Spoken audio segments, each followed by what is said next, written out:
Hello, everyone. Welcome to this week's edition of the Master Instructor Roundtable. I'm Marty Miller, here with my co-host, dear friend, Miss Wendy Batts. Wendy, how you doing today? I'm good, Marty. How are you? Excellent. Looking forward to today's topic, a little ground-based training, kind of going through some of the little maybe hidden secrets in there and why we should be implementing this as much as possible. Yeah, we got some great feedback from, I think, another, podcast or webinar we did many months ago that kind of hit a little bit on these topics of the differences between open chain and closed chain exercises. And so we really do appreciate the feedback in the comments. And so because of that, today we're going to talk a little bit about ground-based training, which is really going into more detail about the two, and hopefully giving you guys some ideas of how to switch up your normal routines and provide some kind of a different thought process, I think, when programming for your clients. Yeah, and it's become very trendy and popular between boot camps, high intensity. So it's great that people are doing even animal flow, but let's, not even just show it. We need to talk about what could be going on when you're doing these type of exercises, so at least you can implement it with a strategy. Absolutely. You always have to have a strategy, Marty. Right. And that's actually what we're going to talk about. So we are going to talk about open chain exercises versus closed chain. We're going to talk about the advantages of closed chain exercises, and then hopefully come up with some exercise ideas and provide benefits for you guys.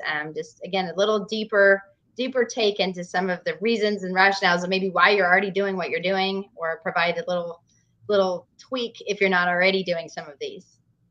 Perfect. Love the topics here. So when we go over open chain exercises, first we have to understand what we're talking about. So the definition here is the characteristic of open chain movement is that the distal segment, hands and feet, are not fixed and they are free to move in space. So there you go, like with the bicep curl. So, there's going to be a lot of different versions of this. So as we bring up the other slide, we'll go through some more of the definition here. And additionally, open chain exercises have independent joint movement of only the segment distal to the moving joint itself. And then while not required, a majority of open chain activities are non-weight bearing. Those are kind of the three kind of general rules of thumb when you're looking at an open chain exercise versus a closed chain exercise. Yeah. And it also, lets you kind of vary up some of the differences in equipment that you're using, and thinking about where are your feet in space? Where are your hands in space? Where is, if you're using dumbbells and free weights, how is that going to differ from maybe a cable or an actual machine? And because they all serve a different purpose. You think about the core demand, think about, the differences that you have to think about of whether you're standing or sitting. I mean, it's just a different way of looking at some of the exercises and the ways to vary it up. Well said, Wendy. So Thanks, now man. If we move forward here, some examples of open chain exercises include a lat pull down, bicep curl, bench press, leg curl, and leg extension exercises. And then unlike a closed chain exercise, which activate multiple muscles, open chain exercise tend to focus on isolating the prime mover. So, things that maybe we grew up in back in the day when we first got into exercising and weightlifting. But you can see the difference here between an open chain exercise and a closed chain exercise. And they all have value without a doubt. But the key thing is to understand when you put somebody in these exercises that there is a difference between the two. There is a difference. I can't add anything else to that. But then, if we talk about open chain, we definitely need to talk a little bit about closed chain exercises, just to make sure we're very clear on the definitions. So when we're talking about the closed chain exercises here, we're talking about primary characteristics of closed chain movements. That is the distal segments, such as the person's hands or feet, that are fixed and remain in contact with a stationary surface. So such as the ground, or, if you're on a specific platform, they stay there. And then when we look at the next bullet point, these are often require the movement of multiple joints in a predictable manner with a contraction of multiple muscle groups. So when we start talking a lot about total body exercises, and especially if you're, have foundation of corrective exercise, when we talk about doing our integration type exercises, this is where these often come into play. And even though it's not required, a majority of closed chain activities are weight bearing. So some examples, of course, are the push-ups, squats, pull-ups, and or lunges. Total body. That's a pretty good squat right there, Marty. That was a good picture. I do my best to find the right picture. That was actually a really good one. If we don't get good pictures, it always frustrates us, but we do what we can. So as we move forward here, during a squat or lunge, the distal segment are fixed on a stable surface and movement occurs at the hips, knees, and ankles. Multiple muscles are activated. Now, the same can be said for upper extremities during push-ups or pull-ups. The hands are fixed either on the floor or a static bar.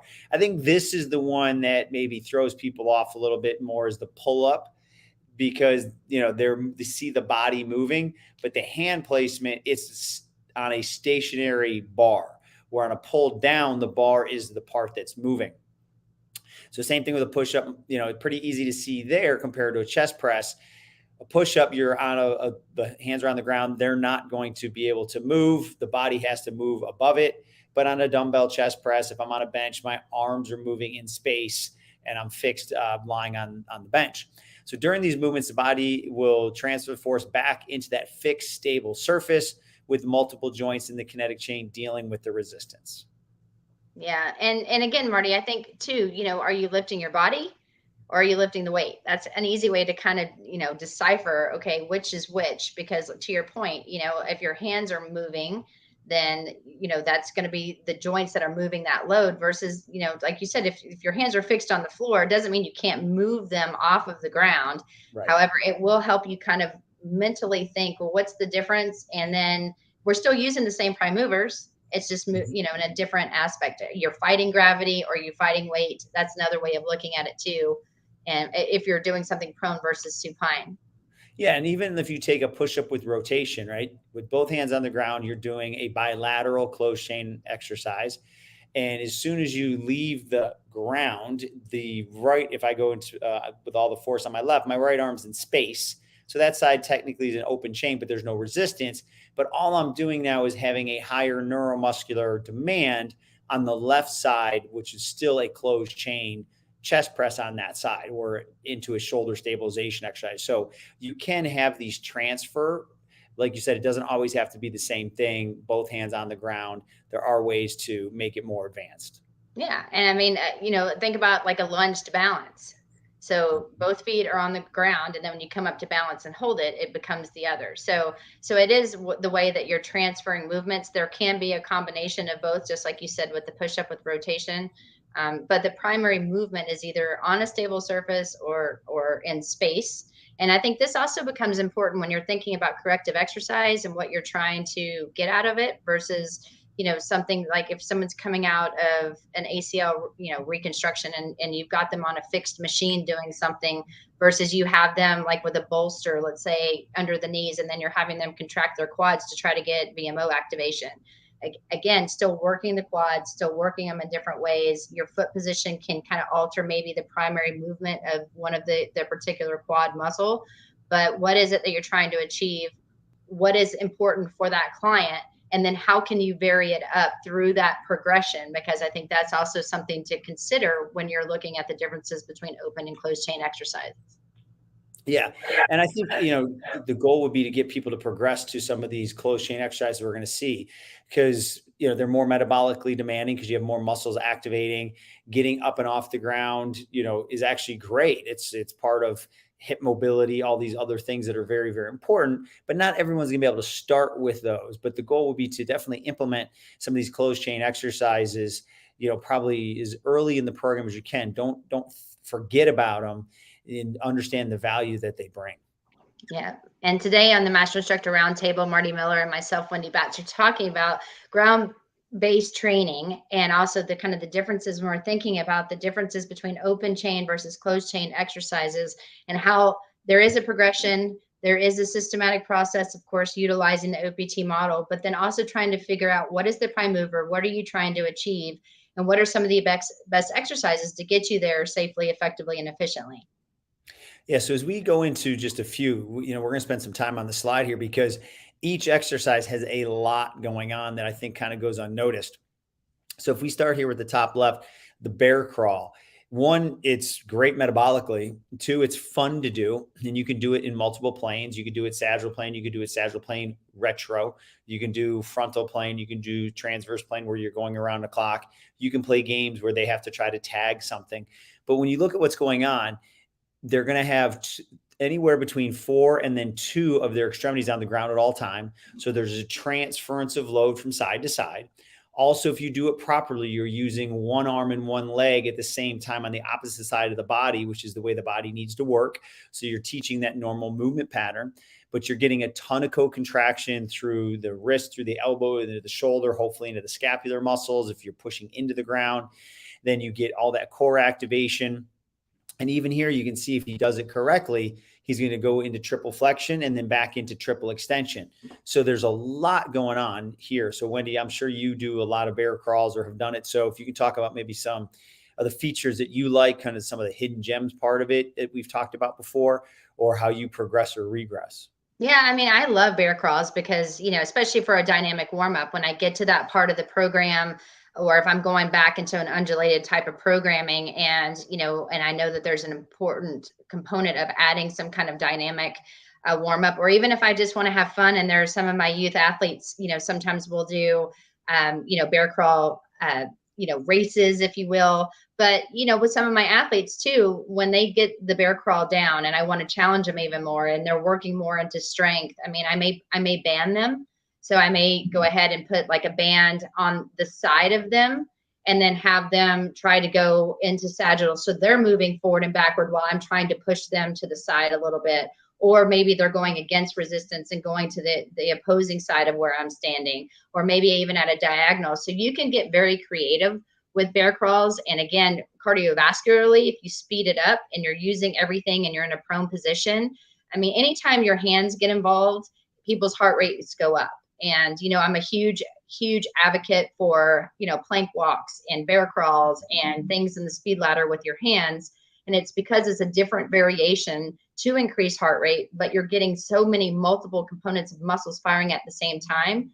But then I'm obviously really focusing on maintaining, core activation, proper alignment, and movement patterns throughout, because people's heads want to jump forward, or especially if they're banded, they want to hike their hips. So doing this is correctly and then starting slow and then adding speed later, it is an unbelievable progressive exercise. But, people want to go fast and they want to load it from the beginning. And that's where I think a lot of problems occur and bad patterning happens. So start slow, be very specific in movement and quality, and then you can start adding some of these different progressive components to it. Yeah, and you can even do a bear crawl to an isometric where you're holding now in different positions, which is great. And, you can even do like the back in the day of the game, red light, green light, right? Like they go quick and then they have to stop and then they have to hold it. Then they go quick again, right? So you're teaching them to accelerate, decelerate, isometric. So just have fun with it. Yeah, and it's awesome to do in boot camps, I think, too. These are utilized heavily in boot camps because there is no equipment involved. It is something that you can vary it up. Most clients can do a bear crawl as long as there's no issue with someone being in a prone position and you've got them successfully doing a plank. I think, having, planks down is important before doing something like this. Also, being able to do different push-ups, alternating opposite arm and leg to get movement quality in a contralateral position. I mean, so just think there are certain components they really need to own before you have them do this, but it is actually one that I use very often. Yeah. And then Wendy, do you want to maybe start off with the side plank? I know you're a fan of side planks. Yes. I mean, side planks are easy for people to do if they do it correctly. And what I mean by that is just like every other ordinary plank, let me hold it for a minute and see what happens. And oftentimes when we do an overhead squat, we notice that that a client has poor core stability. We know that there's a lot of weaknesses and breakdowns because their hips do not stay in proper alignment. There may be some faulty movement patterns with an excessive forward lean. And so because of that, we think, oh, okay, you know what, let's make it hard. Let's hold it for a long duration of time. It's actually quite different. When somebody does a plank or a side plank in the very beginning, we really want to emphasize doing 3 to 4 second holds, coming down, relaxing, and then contracting, and relaxing and contracting, because that's how our core in the very beginning really needs to be challenged, is turning off, turning on, turning off, turning on. Well, the same thing with the side plank. Once you get someone pretty dialed in to, 3 to 4 seconds, proper alignment, really good shoulder stability, really good glute squeeze, so a wink, if you will, and they can hold that, then you can start adding time. And once somebody's progressed to a longer period of time, then you can start adding something like the cable with that. And so trying to maintain proper positioning and then doing an external row, like you can see here, it is very, very challenging for someone to do.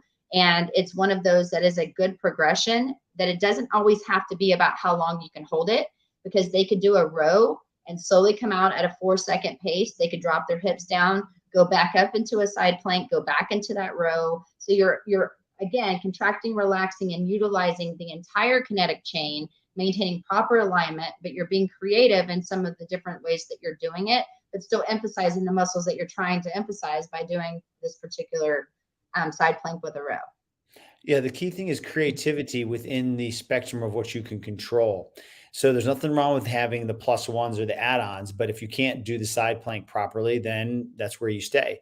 But there's ways to do it. Like you said, Wendy, he can come down with his hips every time he rows, or he can stay up with his hips for 5 to 10 seconds, do a row, or he can even, I've seen people do where they hold the row in the isometric and have the hips come up and down.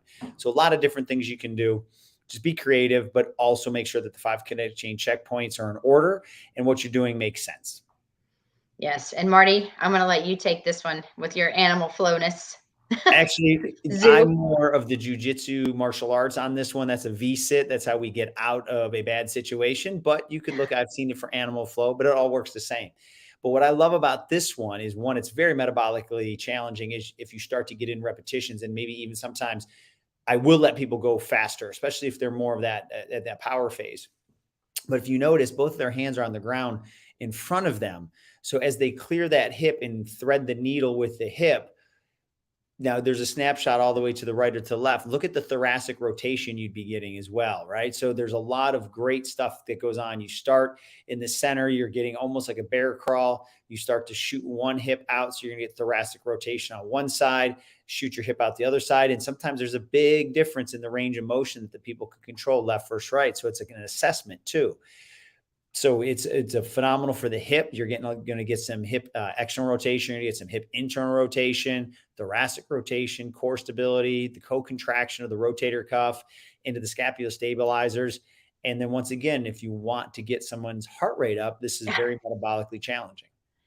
Very metabolically challenging, guys, if you've not done this one. But the one thing when you're doing this, again, think about positioning and the quality of the movement. So do definitely start someone slow, because what you're going to notice, and this was a compensation that I had, I use my hands so much that my forearms tend to get very, very tight. So it limits my ability to put my hands flat and keep them flat when I start adding different hip movements. And so I know that's something that I need to work on. So you want to maintain open hands, keep them wide, make sure that they keep both of them planted.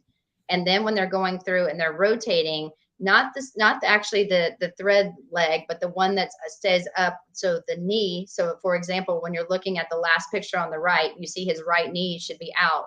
Often people will keep that knee pushed in towards their thread knee because they don't want to open up the hips. This is a really good hip opener as well. So I use this a lot when we're doing, again, more dynamic type movements to get them, into whatever program they're going to do. But definitely one that once you start speeding it up, they understand the patterning, that they could do it with the quality being right on. Have them do this for 10, 15, 20, 30 seconds and they're gassed. So it's not always about the mountain climber and all the things that we talk about. Adding this in as your metabolic blast, if you will, it's fun, it's different, but it's very, very challenging. No, great points for sure. And there's ways to start it, like just start with the bear crawl and maybe just have them bring their foot out to the opposite side. You don't have to come all the way underneath and sit up like that. So there's definitely progressions and regressions, but start with the bear crawl and move towards this. And then when we get to some other closed chain exercise examples, I really am a fan of the Renegade row, as long as there's good stabilization within the shoulder capsule. So, if somebody's really struggling on doing a row without spinning, we've talked about that before, and that's when somebody is internally rotated in the shoulders. So that they're rounded in the forward or in their shoulders. And then you have them try to row. If they haven't gotten out of that forward shoulder position and you have someone row, oftentimes you're going to notice that they just spin in that shoulder capsule. What we were trying to do is make sure that they get really good retraction and depression when they're rowing. So it's almost like they're sticking their chest out and really trying to get that pinch and watch that shoulder blade move. So once they get good movement and quality of movement within the shoulder complex, and then you put them prone, they have to now fight gravity. They have to have good core stabilization. They have to maintain neutral position. So glutes are squeezed, abs are in tight, chin's locked down. So they're making a straight angle. And just as long as they're not winging, and if you're working towards that, so you're working towards the serratus activation, you're really trying to add that plus, maintain the plus, and now row. There's a lot of things. There's a lot of things that you have to think about in order to do this correctly. And, I see people at the gym, they just go, they put their weights down and they're just rowing. Nothing's really working, but they're doing it.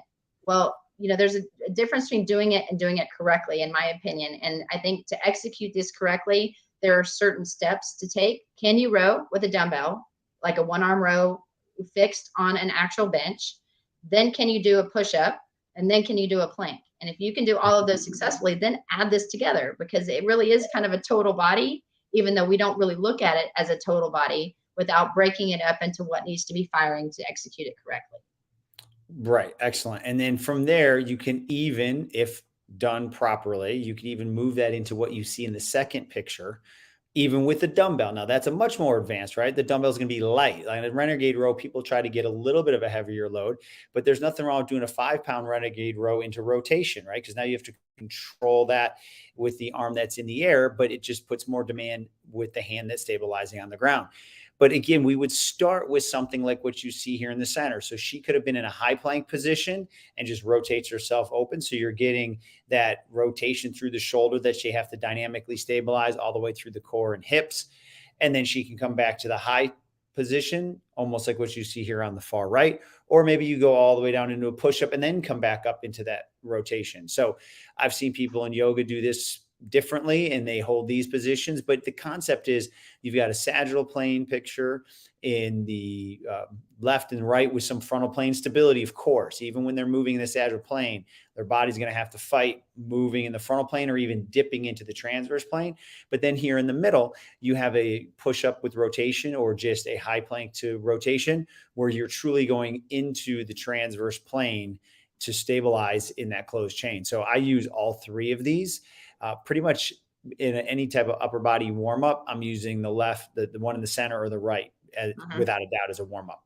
And I think, it's important too, with the figure on the right, the shoulder taps. So it is a person that's in a high plank. Can they maintain one arm stability before you start to load it? And to your point, Marty, people do a Renegade row. They think, well, I can row with heavy weight. I can do a one arm row on the bench with, a 40 or 50 or whatever pound weight you're using, and I can execute that correctly. However, take the weight aside. Can you maintain, quote, the push-up position? And then I remove an arm without, to your point, without dipping my hips, without rotating, or without coming into any kind of winging position within the shoulder capsule. And so as long as someone's got really good core stability, and they can go and just tap from side to side, or I'm a big fan of the plank walks. I mean, I've talked about that before, where you start in a forearm plank, so a low plank, and then they come up on one hand and then to the other. That really works on the stabilizers within the shoulder, works the entire rotator cuff, as well as having to maintain good core stability. I think that the taps are step one, maybe then adding in the plank walks after that, and then going into some Renegade rows. So look at this as different progressions, but each and every time you're doing this, it's a completely different demand on the body, but you just want to be smart in taking the right steps to get there. Yeah. So again, we could have put in more, but every one of your clients is going to be able to find some level of this, because even if you're doing this off a Smith machine to start or a bench to start, you don't have to be all the way to the ground as long as it's safe and controlled. And then you're working them lower, so they have to fight gravity more, which means there's going to be more muscular contraction, more muscular demand. So it's just working them within a range that they can control. Mm-hmm. And then when we get into, I was going to say, we can get into the pull-ups. I mean, Marty, I know this is your go-to. I'm an anti-kipper, so I am going to say that, because without a doubt, definitely. Yeah, I don't like. Not kipping. Yeah, I was just going to say the only reason I feel that way is because when people start to do a pull-up, they're doing everything. They're running in place. They're holding onto the bar for dear life. They're straining their neck. They're not maintaining quality of movement patterns. Yep. And so you're on a fixed bar. You are now moving your body up in space, trying to do that. if you are new to this and you really want to do an exceptional pull-up without, quote, cheating, then start with a super band. Put a super band on the bar, put your legs inside of it, or your feet, depending if you want to be on your knees or if you want it to be even longer lever so you're standing straight. And then have that super band guide you to de-weight yourself in order to get really good movement patterns and quality. And then at that point, you can start to minimize the thickness of the band, which is minimizing the actual help that you're getting until you get into your body weight position and you can do those successfully. But if you try to do that and you're running in space to try to push yourself up, that's when injuries can start occurring. You're getting low back arch. You're starting to really strain and stress, muscles that shouldn't really be your prime movers, just to get yourself over a bar to do a pull-up. Yeah. And again, pull-up to me isn't the most important thing, because there's ways that if I can't carry my body weight, I can do pull downs. I can do other things, suspension training. So I'm more of a neutral grip pull-up position person, because a lot of people will not have the external rotation to be there. Plus you're shortening the muscle, so it's in a weaker position. I'm not saying not to do pull-ups. I'm great at pull-ups. I can rip off a pretty good amount with ideal form and technique. It's just, they're demanding, but I will do a neutral grip. But the key thing is it's a core stabilization exercise, why I move, up and down. That's how I'm brain thinks about it. But I'll even do the isometrics where I'm up for 3 to 5 seconds with that shoulder depression and retraction. And then I lower. And then even if I have to jump up, I'm looking for that perfect isometric contraction. But I just wanted to put this in there, that this is a closed chain exercise. A lot of people would default and think that this one's an open chain exercise, because my feet, our hands aren't on the ground. It's on a fixed object is the key thing. And as we move towards the right, you see another version of the side plank. So this time someone's doing external rotation, totally fine. And then this time someone is elevating the feet. So there's more neuromuscular demand and more sway that they have to control. All of these are great as long as they make sense for your client and they're implemented properly, and the form and technique is what it should be. Yes. And I have a client that's all about the middle picture because he is a golfer and Right. he has a lot of shoulder issues. And so instead of just doing external rotation, I'm like, why not add some core work in there as well? So back to that same side plank that we were talking about earlier, in order to get multiple muscles firing at the right time.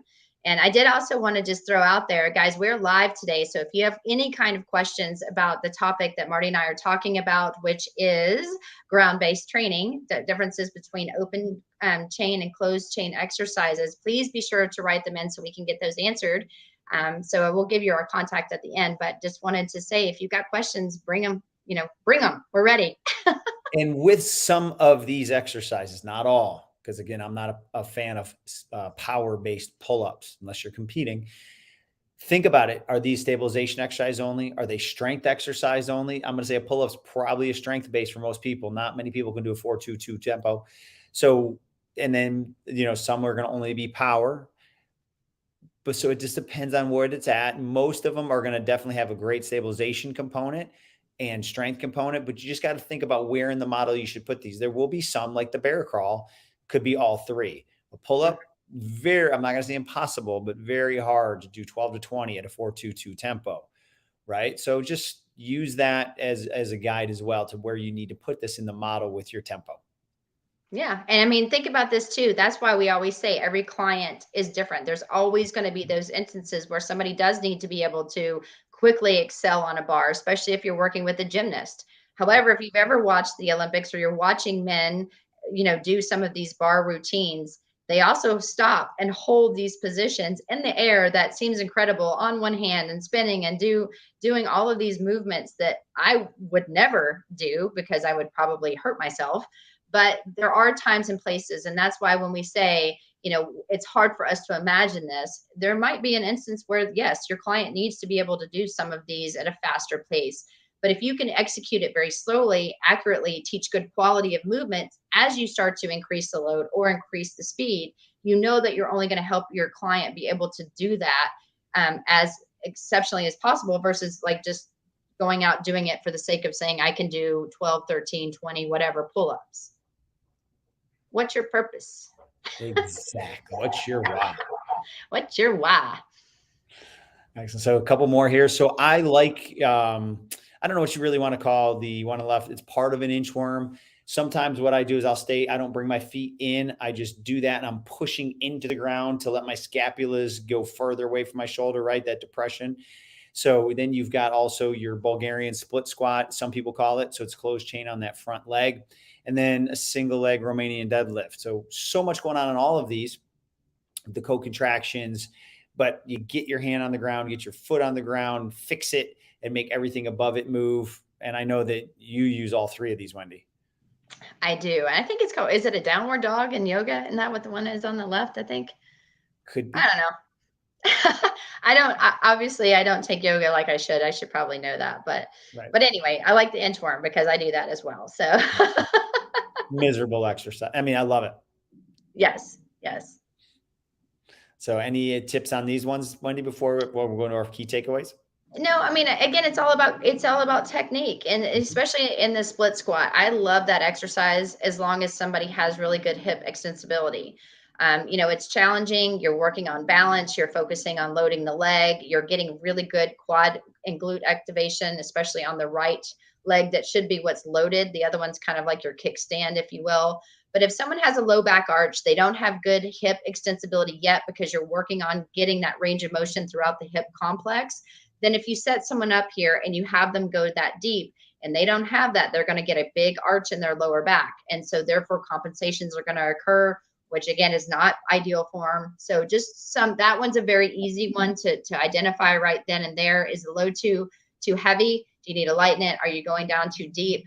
And do you need to make sure, in my personal opinion, to really get good stretching throughout the hips before you execute this one particular exercise. Yeah, and that's why we put everything together the way we do, right through the warm up. So that way, when you get here, you're ready to go.